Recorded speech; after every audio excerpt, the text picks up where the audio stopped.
엄마가 돌아가신 뒤 저는 한동안 엄마의 집에 들어가지 못했습니다.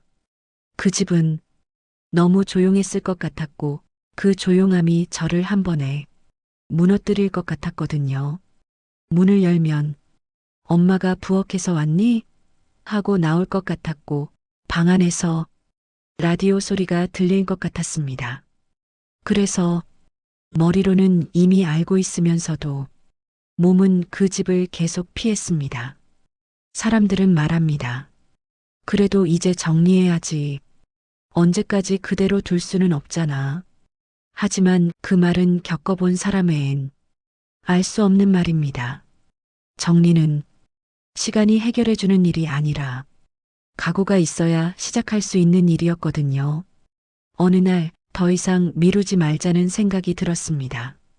슬픔이 줄어들어서가 아니라 이제는 마주하지 않으면 슬픔이 더 커질 것 같았기 때문입니다. 조심스럽게 현관문을 열었습니다. 신발은 늘 엄마가 정리해 두던 그대로 놓여 있었고 우산도 제자리에 있었고 현관 매트도 한번 털어놓은 것처럼 깔끔했습니다. 그 순간 이상하게 숨이 막혔습니다. 집은 아무 일도 없었다는 듯 너무도 평온했습니다. 엄마만 사라졌지 엄마의 삶은 조금도 흐트러지지 않은 채 그 자리에 그대로 있었습니다. 집은 주인이 떠났다는 사실을 아직도 모르는 것 같았습니다. 사람들은 집 정리라는 말을 쉽게 씁니다. 하지만 막상 그 안에 들어가 보니 그 말은 너무 가벼웠습니다. 정리는 물건을 치우는 일이 아니라 엄마의 하루하루를 다시 살아보는 일이었습니다. 이건 왜 여기 있었을까? 이건 언제 쓰셨을까? 이건 왜 아직도 버리지 않으셨을까? 나는 물건을 손에 들 때마다 엄마에게 질문을 던지고 있었습니다. 대답은 돌아오지 않았지만 그 질문들 속에서 엄마의 성격과 습관과 삶의 태도가 조금씩 보이기 시작했습니다. 집안에서 가장 먼저 눈에 들어온 건 엄마가 키우던 화초들이었습니다. 살아계실 때는 잎에 먼지가 조금만 쌓여도 절대 그냥 두지 않으셨는데 그 화분들은 이미 오래전부터 물을 받지 못한 얼굴을 하고 있었습니다. 잎은 말라 있었고 흙은 단단히 굳어 있었고 화분은 그대로였지만 그 안의 생명은 이미 멈춰 있었습니다. 그 화분 앞에 서서 저는 한동안 아무것도 하지 못했습니다. 그때 처음으로 이런 생각이 들었습니다. 아, 엄마는 정말 안 계시는구나. 장례식 때보다 이 순간이 훨씬 더 현실적으로 다가왔습니다.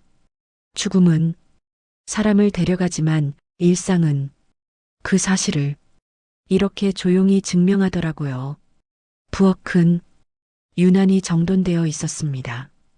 행주는 개어져 있었고 그릇은 용도별로 정리돼 있었고 조미료는 늘 쓰시던 순서대로 놓여 있었습니다. 엄마는 말이 많은 분은 아니었지만 부엌에서는 항상 바쁘셨습니다. 누군가 먹을 것을 준비하고 다음 끼니를 걱정하고 혹시 누가 올까봐 늘 여분을 만들어 두던 사람. 부엌을 정리하며 저는 깨달았습니다. 엄마는 저를 키우느라 바빴던 게 아니라 누군가를 먹이는 사람으로 평생을 살았구나. 그 사랑은 대단한 말로 표현되지 않았지만 매일의 식탁 위에 조용히 놓여 있었습니다. 이불을 꺼내는 날은 유난히 손이 느려졌습니다. 계절마다 바꿔 덮던 이불들, 아직도 엄마의 체온이 남아있을 것 같아 선뜻 접히지 않았습니다. 한 장 한 장 정리하는데 왜 이렇게 무거운지 모르겠더라고요. 그건 이불이 무거운 게 아니라 그 안에 쌓인 시간이 너무 많았기 때문이었습니다. 춥지 않니? 이불 하나 더 덮어. 엄마의 말들이 이불 사이에서 계속 들리는 것 같았습니다. 그날은 이불 한 채를 끝내버리지 못했습니다. 옷장을 열었을 때 새 옷은 거의 없었습니다. 대신 낡았지만 단정한 옷들이 가지런히 걸려 있었습니다. 유행은 지났지만 엄마가 좋아하던 색, 엄마에게 잘 어울리던 스타일, 그 옷들을 보며 문득 이런 생각이 들었습니다. 엄마는 자기를 위해 쓰는 데는 늘 인색했고 가족을 위해 쓰는 데만 넉넉했던 사람이었구나. 그 옷을 정리하면서 저는 엄마의 물건을 버리는 게 아니라 엄마의 선택을 하나씩 이해하고 있었습니다. 엄마의 집을 정리하는 데는 생각보다 아주 오랜 시간이 걸렸습니다. 하루에 한 상자 이상은 도저히 정리할 수 없었습니다. 어떤 날은 물건 하나를 들고 그냥 앉아 있기만 했고, 어떤 날은 아무것도 손대지 못한 채 그대로 집을 나왔습니다. 왜냐하면 그건 쓰레기를 버리는 일이 아니라 엄마의 하루를 하나씩 보내는 일이었기 때문입니다. 사랑은 정리할 수 있는 게 아니라 천천히 받아들이는 것이라는 걸 그때 처음 알게 됐습니다. 정리를 하면서 저는 엄마를 떠나보내는 줄 알았는데 사실은 엄마를 더 많이 알아가고 있었습니다. 엄마가 어떤 물건을 아꼈는지, 어떤 기억을 놓지 않았는지, 어떤 삶을 살고 싶어 했는지. 엄마는 말로 인생을 설명하지 않았지만 살림으로 자기 삶을 남겨두고 가셨더라고요. 그걸 읽어내는데 저는 1년이 넘는 시간이 필요했습니다. 마지막 상자를 닫던 날 이상하게도 눈물이 나지 않았습니다.